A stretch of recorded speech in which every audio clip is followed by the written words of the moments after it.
Brushing technique অথবা দাঁত brush করার যে পদ্ধতি, এটা নিয়ে অনেকের মধ্যে অনেক ধরনের ভ্রান্ত ধারণা রয়েছে।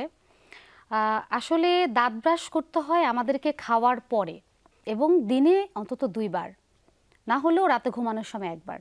তবে দিনে ২ বার করলে হচ্ছে উত্তম। সকালে নাস্তার পরে করতে হবে। কেউ যদি নাস্তার পরপর করার সুযোগ না থাকে সেক্ষেত্রে আপনি গোসলের সময়ও করতে পারেন। আর যখন দাঁত ব্রাশ করার সুযোগ নেই সেই মুহূর্তে আপনাকে কুলি করে ফেলতে হবে। খাদ্য কণা, ফুড ডেব্রিস, পার্টিকেল বা অন্য যে কোনো ধরনের ফরেন বডি মুখে রাখা যাবে না। আপনি যেটা খাচ্ছেন সেটা যেন কোনোভাবে ওরাল ক্যাভিটিতে থেকে না যায়, এটার জন্য ভালোভাবে কুলকুচি করে সেটা বের করে ফেলতে হবে। আর সবচেয়ে বড় কথা হচ্ছে ব্রাশিংয়ের টেকনিক আছে কিছু।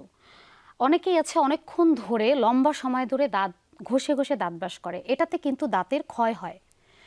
আবার খুব অল্প সময় ধরে করলেও হবে না, আমরা সাধারণত বলে থাকি ২ মিনিট, ঠিক আছে, ১.৫ থেকে ২ মিনিট বা ২.৫ মিনিট, এই সময়ের মধ্যে কিছু সফট ব্রিসেলের ব্রাশ এবং জেন্টলি ব্রাশ করতে হবে।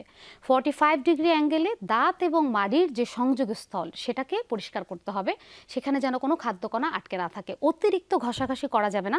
দাঁতের যে সারফেসগুলো আছে সামনের দিকে সারফেস, সেগুলোতে অনেক বেশি ঘষাঘষি করলে টুথ ওয়্যার, দাঁতের ক্ষয় রোগ যেগুলো সেগুলো ডেভেলপ করবে। তাহলে দাঁত ব্রাশ করার নিয়মটা আসলে মেনে প্রপার ওয়েতে ব্রাশ করতে হবে এবং টুথপিক বা বিভিন্ন ধরনের হার্মফুল অবজেক্ট দিয়ে দাঁতে খোঁচাখুচি করা যাবে না। যদি আপনার ২ দাঁতের মাঝে খাদ্যকণা এনট্র্যাপ হয়, যেটা আমরা বলে থাকি যে পকেটে খাবার ঢুকে যাচ্ছে, সেটা রিমুভ করার জন্য আপনাকে ইউজ করতে হবে ইন্টারডেন্টাল ব্রাশ।